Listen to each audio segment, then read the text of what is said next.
All right, my name is Kevin Grittner. I'm going to be talking about a feature that came out in release 9.1, version 9.1 released earlier this week. Let's see here.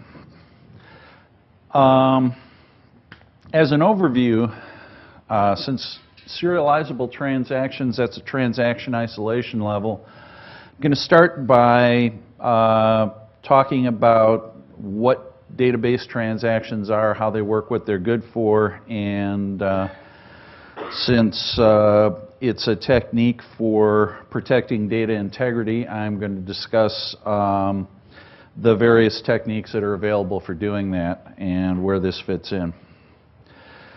First off, database transactions. I divided this into a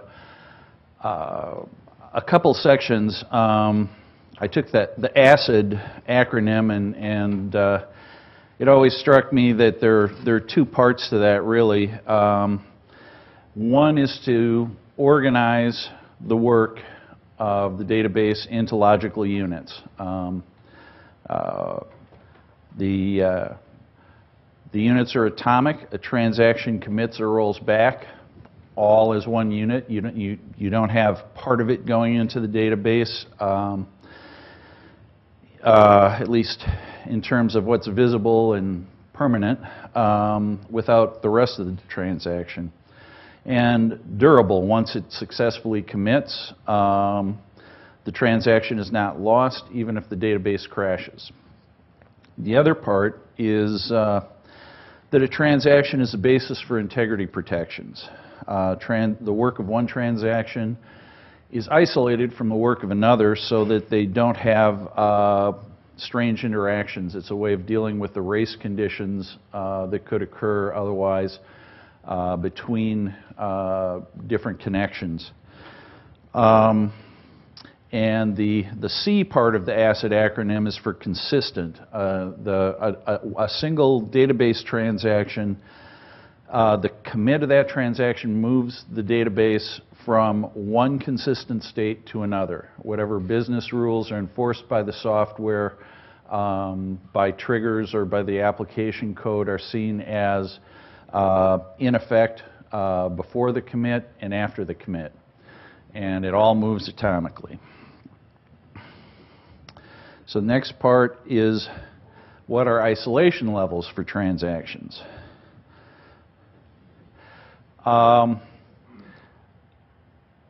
The strictest level of transaction isolation is serializable, which is what is added really in 9.1. And it is what is mandated by the standard as the default. There's overhead to serializable transactions such that every database pretty much provides alternative isolation levels that lets you avoid the cost of full serializable transactions if you don't need that level of integrity, or if you have other ways you want to enforce that at the application level. At the serializable level, your transaction is guaranteed to behave as if it was the only transaction running. It will either behave in that way, or you'll get a serialization failure, it'll roll back, and you can retry it. At repeatable read, your transaction is guaranteed not to see any work from any concurrent transactions. You have a consistent view of the database. You only see transactions that were committed before your work started, and you see your own work, of course, but no other transaction's work is apparent to you, is visible to you during the entire transaction.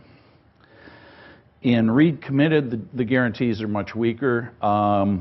Your transaction is guaranteed not to see any work that hasn't been committed, but the view of what has been committed by other transactions can shift during your database transaction. So those are the levels that are currently supported in Postgres. The standard allows one other level, which is read uncommitted, but there are use cases for that even, but they're few and far between, and they don't really fit well with the way Postgres works. The transaction isolation levels can affect how you approach protecting your data integrity. If you run everything at serializable transaction isolation level, you don't have to, normally you don't have to use select for update, select for share. You don't have to explicitly get locks at any level, because the transaction is guaranteed by the database engine to behave as though it were the only thing running. Which means, if it behaves that way, that if you can show that it does the right thing, if it is the only thing running, then it will always do the right thing in any mix of serializable transactions, which can save a lot of effort on the part of application programmers. Repeatable read comes very close to serializable, and until release 9.1, you got snapshot isolation, which is what we now get at repeatable read. It's got lower cost, fewer rollbacks, but there are some anomalies, which we'll get into in a little bit, that can occur when you're using snapshot isolation, which is what you get at repeatable read. Read committed is very efficient, cheap, and it works for some simple situations, but it really is hard to enforce complicated business rules at the read committed isolation level, as you'll see shortly. Now, how do you protect data integrity? In an MVCC database, such as Postgres, one mechanism is snapshots. It provides a stable view of the data. There's effectively one moment in the stream of commits that is visible to a given snapshot. You can use declarative constraints, things such as primary keys, unique constraints, foreign keys. You can explicitly get locks. And you can roll back transactions if you detect that there is an interaction between transactions that would cause a problem. Since transaction is atomic, if you're partway through it and you recognize a problem and you roll it back, none of the partial work appears to any other transaction. And you could normally start that over. Snapshots, to elaborate on that, within Postgres, each logical row in the database is represented by one or more tuples. Each tuple is when it's inserted, each tuple is a hidden system field, has an xmin value, which is the transaction ID at which it was created. So on insert, the xmin of the transaction ID of the transaction doing the insert goes into xmin, and when a tuple is deleted, the xmax field shows when that tuple went away. And an update is very similar to an insert and a delete. The old tuple gets xmax set, and the new tuple gets an xmin set. The snapshot determines which transactions are visible. And so by looking at the xmin and xmax of tuples, it can tell whether a tuple is visible to it. And Postgres has a background process, auto vacuum, which will, when it determines that a tuple is no longer visible to when When it's no longer visible to any transaction, it is cleaned up and the space is made available for reuse. And since transaction IDs are circular in a 4 billion transaction loop, when they get close to wraparound, the transactions have to be, the old transaction ID has to be cleared out somehow to prevent it being interpreted as the next time around in the cycle of using those transaction IDs. So there are a few transaction IDs that are reserved. One of them indicates the tuple is frozen. So as you get to a tuple that's created a while back, it's marked as frozen. So that's the quick overview here.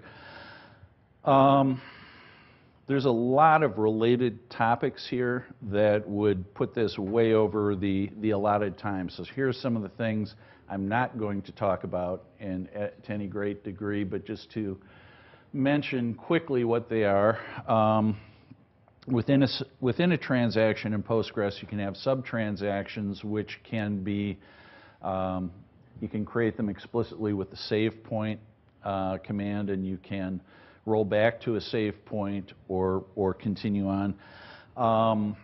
There are hot updates, which are a special case where things are done, are finessed a little bit from what I described earlier about tuples, and that's a performance feature. C-log entries are used to help determine visibility. There are hint bits that help with that. There are wall files that help with recovery. Replication, I won't get into very much. I may talk about that briefly. And the vacuum and auto vacuum are all kind of topics unto themselves. Snapshots, how they're used by transactions. Basically, there's two approaches. A serializable or a repeatable read transaction will use one snapshot for the entire transaction. That's why it has a stable view of the database. It's set the visibility rules at the start of the transaction and hangs on to that. Repeatable read uses a new snapshot for each statement. So commits that happen during the transaction, you may see data from these new commits, and you may even see data outside of that snapshot if there's a write conflict. It will retry and use a different snapshot for part of the data. So that's part of the reason it's hard to do a good enforcement of data integrity rules at read committed, is you're not even guaranteed to be operating within a single snapshot. A transaction always sees its own work regardless of the snapshot. So you can if you insert a row and then select something that would include that row, you will see it if it's in your own transaction. There are some operations that use special snapshots, like creating tables and things like that. So some of these things, the serializable doesn't completely cover DDL operations like creating tables to the extent that it covers everything else. And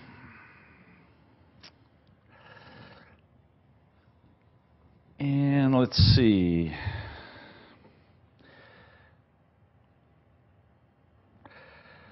I'll move on here. The declarative constraints. You have primary key constraints, you have unique constraints, foreign key constraints, exclusion constraints. These help enforce data integrity regardless of the isolation level. They use special snapshots, as I mentioned before, to deal with visibility as necessary to make sure that the constraints that you declare are enforced accurately and consistently regardless of isolation level. So that's one thing that that is universal. Some of the advantages are they're standard. Just about every database has a primary key feature, and it works the same way everywhere. Of these constraints, the one that's unique to Postgres is exclusion constraints. Again, that's a different topic, but some of the things that people might consider doing with triggers in serializable transaction isolation can be covered with exclusion constraints, and my advice is where a declarative constraint can do the job, it's almost always a better choice. It'll be more efficient, it's concise, it's hard to make, it's easier to understand, and it's harder to have bugs in it.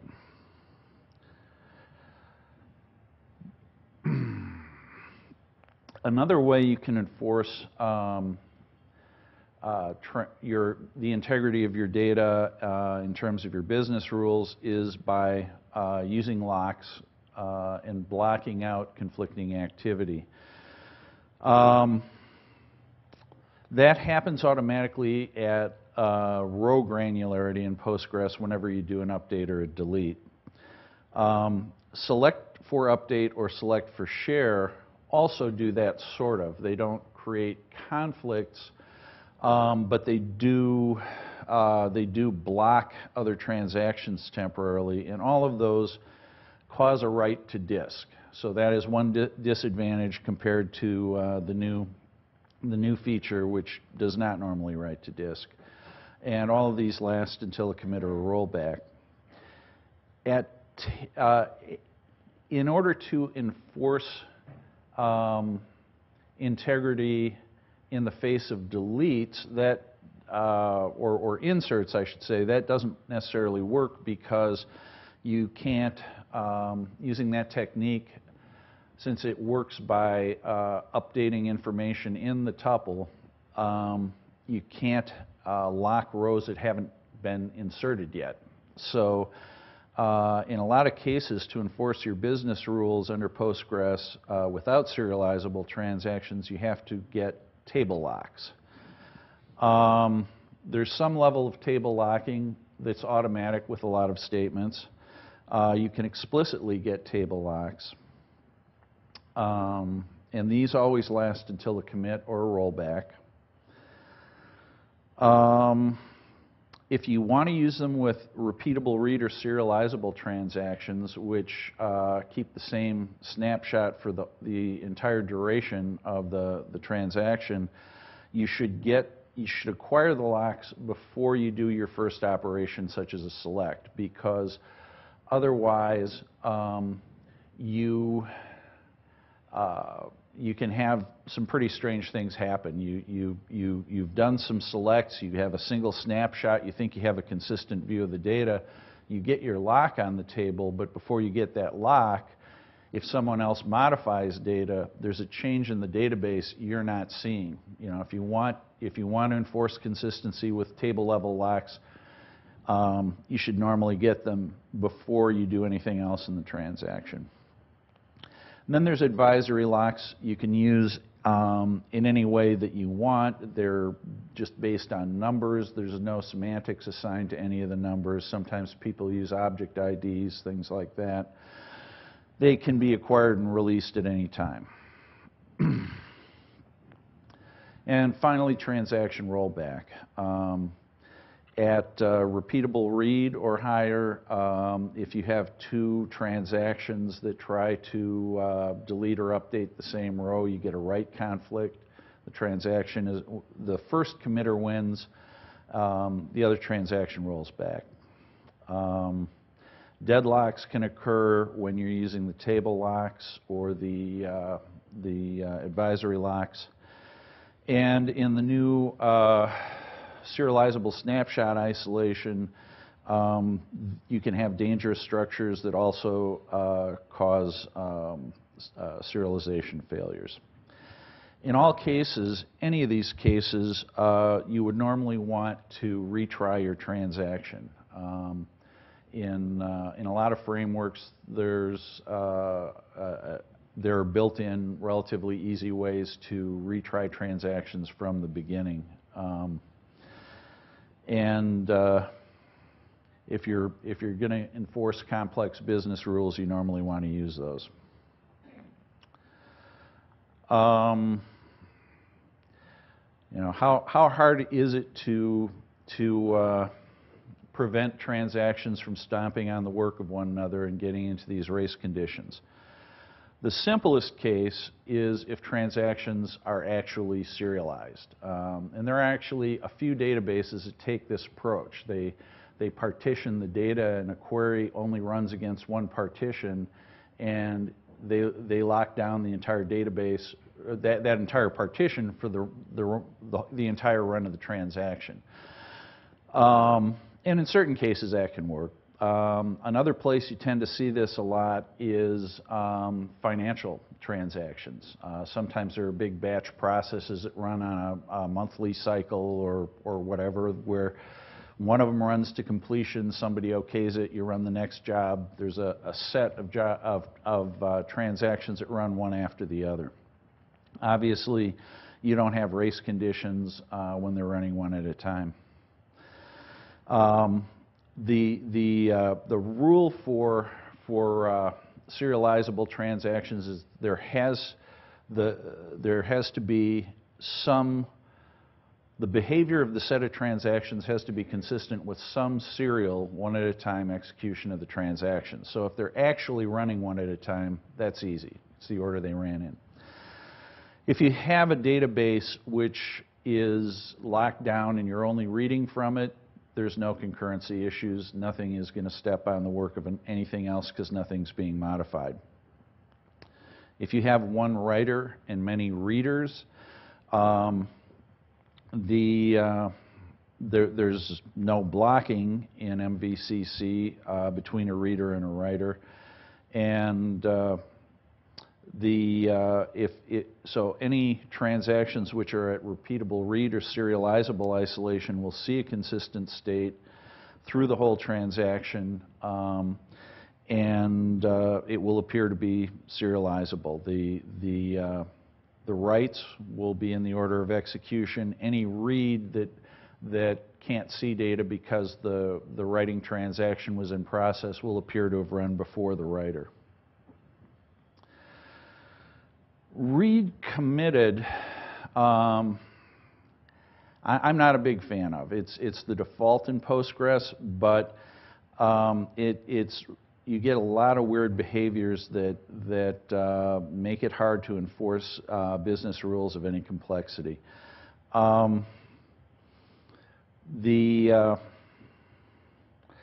If two transactions have a write conflict, the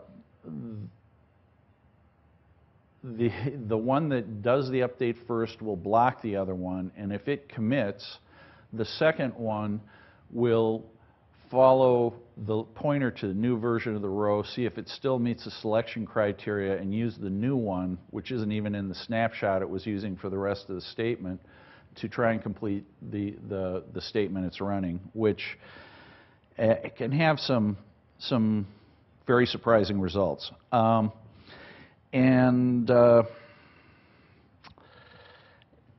For certain simple things, if you don't have complex business rules to enforce, it can be very efficient. But here's a simple example of where you get some of these anomalies, just to make it more concrete. Creating a table here which has a primary key, and I'm inserting 10 rows. Now, then I'm going to, and again, all at read committed, I'm going to delete a row where the primary key ID value matches the minimum value in the table. And if you look at that delete, if the table is not empty, how many rows get deleted when you run that statement? Anybody want to venture a guess? Sort of. It depends. It depends. You might get 0 rows deleted. Here's an example you can try at home if you want. If between inserting those rows a transaction starts, which does the update I show here, and then you run your delete, it will update 0 rows. And so that's the kind of surprise that causes problems.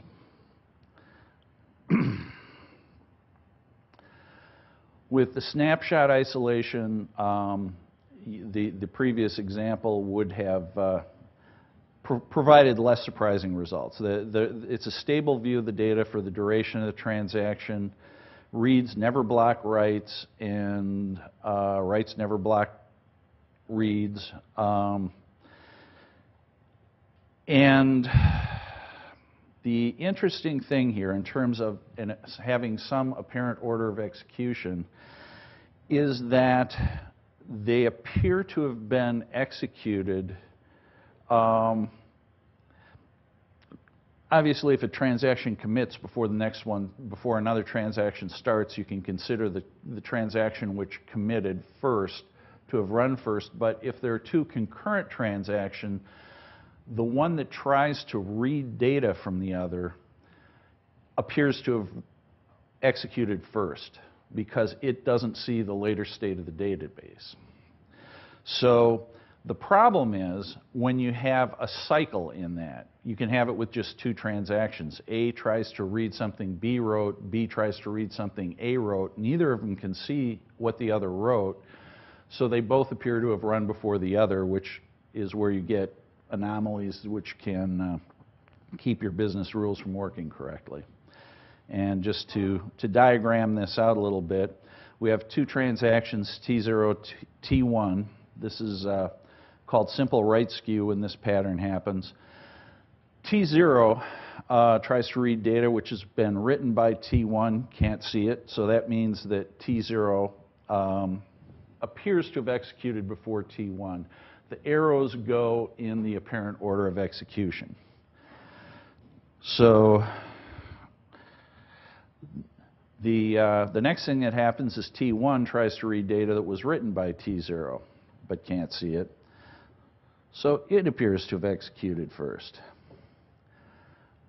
That's in violation of serializable behavior. You can't have a cycle in time. If you've ever watched science fiction, you know it's always a problem when you're your own grandfather. So with the new serializable snapshot isolation, what do we do about this? Well, we don't try to cancel it immediately when this cycle forms, because if the transaction is immediately restarted, you'll hit the same thing again. So what we do is similar to what we do with write conflicts. We wait for something to commit, and the first committer wins. So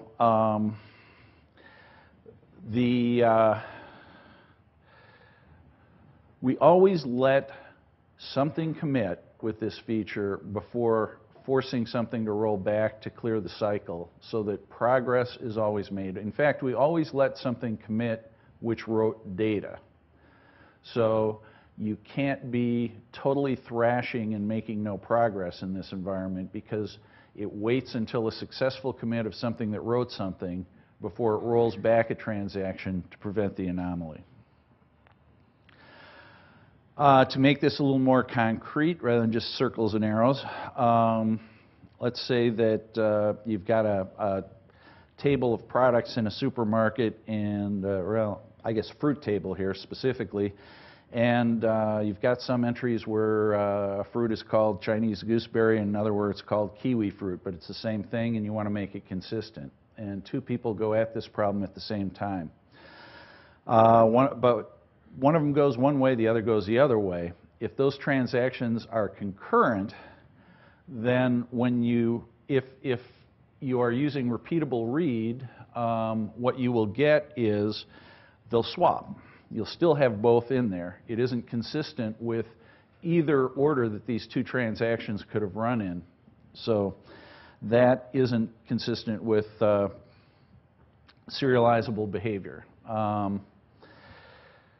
And the cycles can be bigger than that. You can have 3 transactions or more. The cycles can be quite long, but let's go to 3 here, and I won't go too far beyond that. For this to be a problem, T1 is going to be called the pivot, and in some of the detail for the error messages, the term pivot will come up, and so this is an explanation of what that is. It has to do with the theory of how the serializable feature was implemented. Similar to the other example, T0 tries to read something that was written by T1. It can't. So it appears to have run before T1. T1 tries to read something from Tn, and it can't. So T1 appears to have run before Tn. So we have a situation where there's a well-defined apparent order of execution, T0, then T1, then Tn. And so far, we don't have a problem. But Tn commits first. So you've got the last of the three transactions that appears to have run has just committed. It's visible in the database. This pattern has to occur in order to get anomalies, in order for your enforcement of business rules to fail under repeatable read. And so this is the pattern that the serializable snapshot isolation looks for. It doesn't attempt to graph out to follow the entire transaction graph to detect cycles. It looks for this pattern because without this pattern you can't have anomalies. Now, the completion here is assumed, and it's assumed for a couple of reasons. One is that it can be very expensive to trace the whole graph. People have tried to do that, and those attempts have not performed well. The other thing is that the actual completion of this could occur outside the database in your application software. And I'll get to an example that demonstrates that.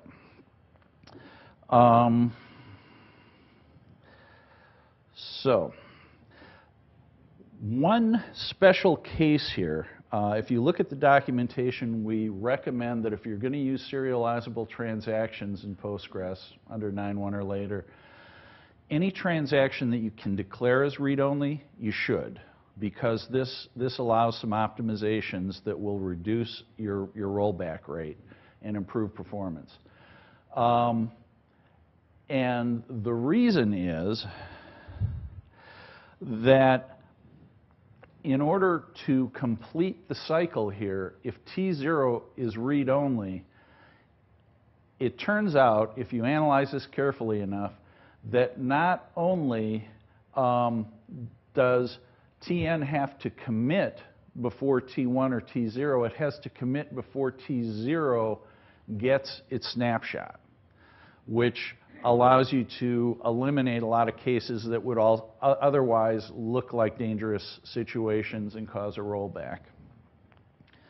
And it allows us to use optimizations in the code where we can often detect that a read-only transaction has become safe and free up its locks, reducing overhead. We even provide a feature where you can say that you want to wait to start a transaction, a read-only transaction, until you know it's safe and it can't have conflicts that are a problem. And that's a new deferrable feature. So you can declare a transaction to be serializable, read-only, deferrable, and it will wait for a safe situation. In most workloads, that happens so fast you never notice it. But if there's a long-running read-write transaction, it may sit there and wait for a while before it starts up. But it's likely to be a useful feature for running long-running reports and things like that, because it dodges a lot of overhead and keeps things efficient. So, getting down to examples of, how am I doing on time here? I better check this, pace myself properly. What time am I supposed to stop? 12:30? Yeah, lunch is at 12:30. Okay. All right. So in this situation, I work for Wisconsin courts, and this is kind of a hypothetical situation based on some of our actual tables. This is similar to a foreign key situation, but foreign key doesn't exactly cover it because you've got a statute table that has date ranges. The severity of statutes and even what a particular statute site means may change with different laws passed by the legislature. So when you've got an offense that you want to tie to a statute, the date is very important. It isn't just the identification of the statute site, but the offense date has to fit within the effective date range of the statute instance as well. So if you've got a situation where,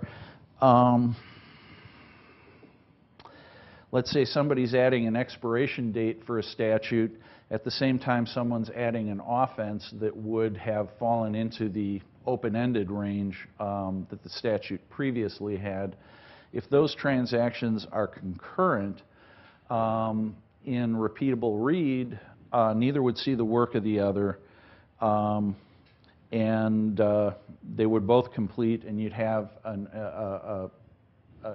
offense that didn't link to the statute properly.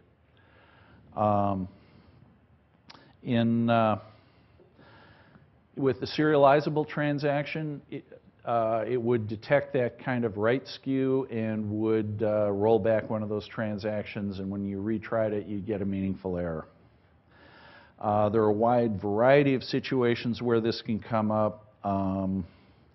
One example is if you're somebody wants to do a withdrawal, there's multiple accounts, you want to make sure the sum of their accounts is enough to cover it, and you'll transfer money later.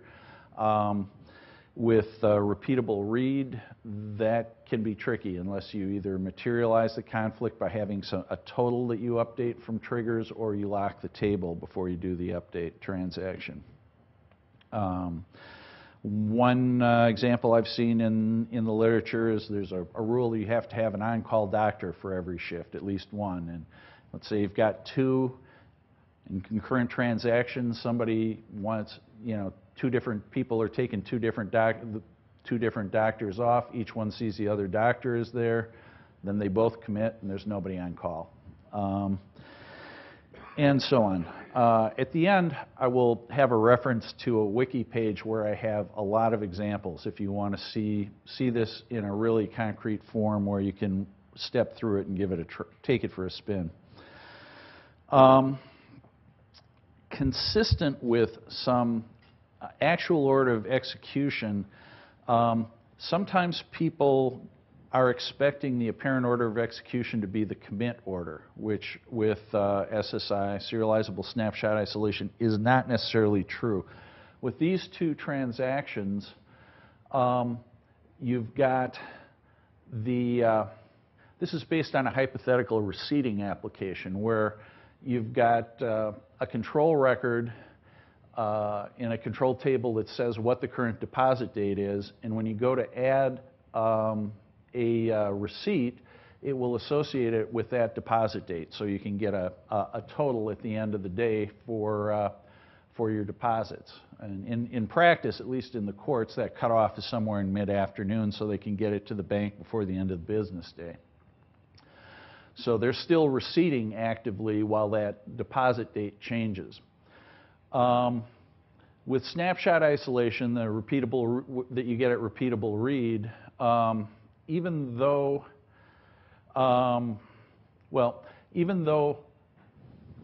this actually started first, actually committed first, the apparent order of execution is that the deposit occurred first because it's using the old deposit date.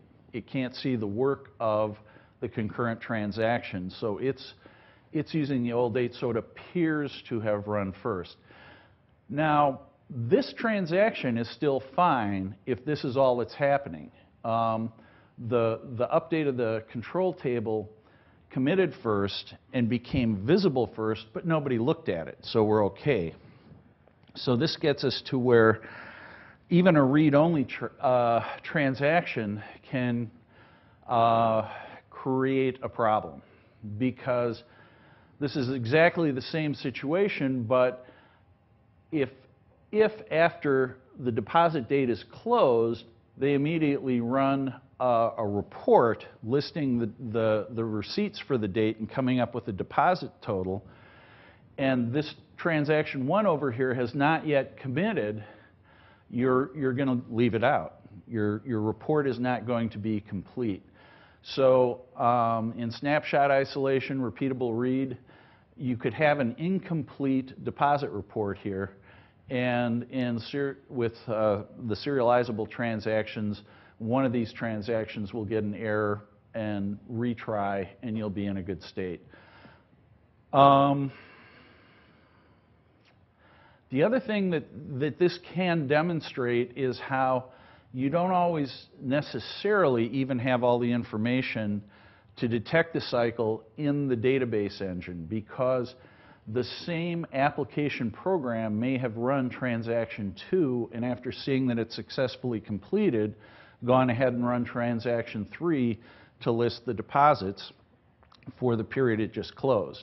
It looked at the database in transaction 2, it knew what the deposit date was, it closed that date, and then it went and started a new transaction and ran all the deposits for it. So that's why we have to kind of assume the completion of the cycle when we have that dangerous structure. If you're not using serializable transactions, how do you enforce the business rules? Basically, I see these 3 ways. A lot of people are in environments where there's just 1 or 2 programmers, you've got a couple dozen tables, you know what all the transactions are. In that situation, a lot of people just know, we have to do this here, we have to do that there. Intuition. And in a lot of situations, that's plenty. You may not need serializable transactions. One thing I've seen happen is reaction. You think you've got business rules enforced, you've got triggers running to try and enforce them. All of a sudden you see data that doesn't match. How did it happen? You know, you may be able to trace that down to one of these anomalies that happened in the ways I'm describing and provide protections. There was a lot of work on trying to do static analysis. If you have all the source code there that shows all the database transactions that can be run with all the queries that can be part of it, people have written software to try and trace out all these dependencies between transactions and make sure that things are protected adequately. The problem with that is, with the Wisconsin courts, we've got 20 programmers working against a schema with 400 tables. If you did a static analysis, it wouldn't be good for very long. And then on top of that, people are running ad hoc queries. And as I demonstrated just a little while ago, even a read-only query can see an anomaly that it shouldn't, unless you're running the serializable transactions. The ways of protecting against anomalies if you don't use the serializable transactions are external scheduling, trying to run transactions that conflict with one another one at a time, materialize the conflict, like I said, with the, if you want to make sure there's adequate money among all the accounts, when any of those accounts change, you can have a trigger update some total somewhere, and then there will be a conflict, a right-right conflict on the total. You can use select for update or just update a row to its current value to promote a conflict from a read-write conflict to a write-right conflict. Or you can lock tables. That's kind of the set of strategies that I've seen people use to avoid these conflicts without serializable. With serializable snapshot isolation, another alternative is just run out all your transactions at serializable, make sure that your framework you're running through has the capability to automatically retry a a transaction which fails with a SQL state indicating a serialization failure, and you don't have to worry about any of the other things. None of those other techniques are necessary. There are some workloads where the rollbacks can be pathological. The worst I've heard of anybody who's tested out this technique is someone who always has 3 read-write transactions going at the same time, and when one ends, they start another one to replace it, and they're updating the same stuff. When he tested this out, he got a 20% rollback rate, or a 20% performance hit. And the DBT2 benchmarks, when run as they should be, which is an implementation of TPCC, it was a 2% performance hit over not doing anything to protect transaction integrity or data integrity. So the cost of this in benchmarks, including ones that have been verified by ACM, the cost of this technique is less than lock-based enforcement of transaction integrity. It can be very, very performant. The advantages of SSI: simplifies programming. If you have a database transaction that works when you run it by itself, it will work in any mix. No need to worry about what else is running with it. It will just work. It just works.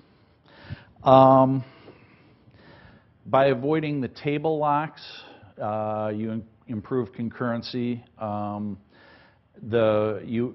In Postgres, the select for update causes disk writes. You don't normally have those with SSI. There's no blocking beyond what you would get with repeatable read, other than when you request it by asking for that deferrable transaction. That's the only time it blocks. Disadvantages: you have to be prepared to deal with serialization failures. The frameworks we've used at the courts have been prepared to do that all along. Even at repeatable read, you can get those based on the write conflicts. If you can't use a framework that does that fairly automatically, then it's probably not a good option for you. If you feel you have to be able to explain the rollbacks, you saw from those graphs how multiple transactions can interact in complicated ways to cause this. It's not always going to be obvious exactly what the cause was. If performance overall is good enough, my feeling is you don't have to care. If it's working correctly and it's performant, that's just part of running this technique. Serialization failures, unlike with repeatable read, can still sometimes happen on read-only transactions. That's extremely rare in our testing. And the rate of serialization failure is higher than strict two-phase locking, even though the benchmarks have shown this performs better. It performs better in spite of rolling back transactions and restarting them. It's a good fit where you've got a lot of developers writing queries for a complicated schema, where you've got ad hoc queries or ORMs generating unpredictable queries, where you've got complex business rules that you want to enforce in triggers or in the software, or if you find that your current techniques haven't been doing a good job of protecting the data. You get better performance when you can define transactions read-only. Those are lighter weight with this technique. You don't want to have 2,000 database transactions all competing. That's always a good idea to limit the number of connections to something sane relative to your CPU count and your number of spindles. It's even more important with serializable transactions. Don't put more in a single transaction than you need for integrity purposes, and don't leave transactions dangling idle in transaction. And then Of course, you can eliminate the old code you had for protecting your integrity. No need to pay for that twice. And here's my last slide, just some related links if anybody's interested. The first link is an academic paper on the technique that was used. The second one is a study where people looked at code developed using modern state-of-the-art techniques by smart people, where they still found that there were anomalies that made it into the database because they missed certain conditions that wouldn't be missed by the serializable snapshot isolation. To look at alternatives to the serializable isolation, I've never seen a better paper than what Tom Lane put together in 2002. If you do want to work with the read committed or the repeatable read levels, that's a good resource. And in terms of a lot more concrete examples that are going to continue to be extended and expanded upon here, there's a Postgres wiki page with a lot of examples of cases where you would get anomalies at other transaction isolation levels and showing how the serializable transactions protect you. So if you want to work through a number of examples, that wiki page should be helpful. Any questions? Yes? So let's say I have an application where I'm doing a lot of concurrent activity. Most of it's probably read, but I'm using the select for update trick in a few key places where we have issues with needing to serialize processes. So now if I upgrade to 9.1, it seems like the way that I would have to go about implementing SSI to get rid of the select for update stuff, I need to not only change those pieces to use serializable isolation, but I need to go all my read transactions, wrap them in explicit begin commit statements to set the serializable isolation mode and to set them read only. Well, that's a good point. Actually, if you're going to use this technique, you probably want to do all your transactions in serializable. At least we do in our shop. And so what we do is we set, there's a configuration variable, default transaction isolation. Set that to serializable. Everything's serializable without explicitly requesting it, and it should just work. So I guess that still holds up though with read only, or I mean I could default all my transactions to read only locally, and then on the ones that I need to write, I'll explicitly say, hey, I'm going to write here anyway. You could do that, yeah. We defaulted the other way, but if most of them are read only, that might make sense. Was there another question? Or nope. We've got another. There's a side issue that it's worthwhile to make things read only for the fact that it eliminates the generation of transaction IDs. So you've got separate from this a worthwhile reason to make them read only. It's worth going through that effort anyways. Actually, I don't think you need to declare them to be read-only to skip that transaction, the assignment of a transaction ID. It will generate that the first time it needs to do something that isn't read-only. So that you can be sure that those transactions aren't doing that if you set this, but well, actually you can't, because there's temporary tables and things like that that can still need a transaction ID. Yes? So based on what you just said there, and it almost sounded like what he was saying earlier, that if you had a bunch of selects that are not in an explicit transaction currently, you want to go around and wrap them in begin commit, make them explicit, so you can mark them read only. With this framework that you wrote here, because it's just a select, it has not, therefore it's read only, or likely to be read only, right? And if it doesn't have an actual explicit transaction assigned to it, then you assume that it is therefore read only. If it's not an explicit transaction. We do some, in the implementation, we have done some work once a transaction commits without having done any updates. It will try to take advantage of the fact that it's a de facto read-only transaction, but you can't know that until it commits if you haven't declared it as read-only. So it's more, what you can do is more limited. And even though there's single statements that may, where if you're not using explicit transactions, one thing, is it worth going around and finding all your read-only selects and wrapping them and marking them? Well, in our new framework, what we're doing, our old framework and our new framework, in both of those, we had a way that makes that fairly easy with us. In the new framework, we're using annotations. And in the old framework, we were compiling query classes in Java, and we analyzed those at development time when they were compiled into Java classes and flagged them as read-only if possible. So you may be able to automate that. We were, at least. Yeah, or there's the approach Robert mentioned. You default to read-only if they're mostly read-only, and just wrap the ones that aren't. So. Yeah, it benefited those reasons by running through the regression testing also as well as boom and try to write something. Well, I mean, a lot of ORMs now will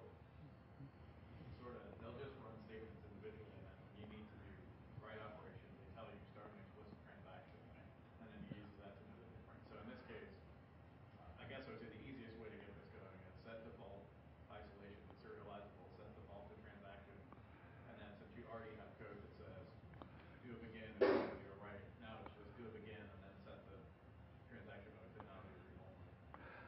I think that would be an easy way to get it in there. That may well be in a lot of environments, or some environments may provide or make it easy to develop annotations that drop in pretty easily. So, in case anybody couldn't hear Robert, he was suggesting the easiest way in a lot of environments may be to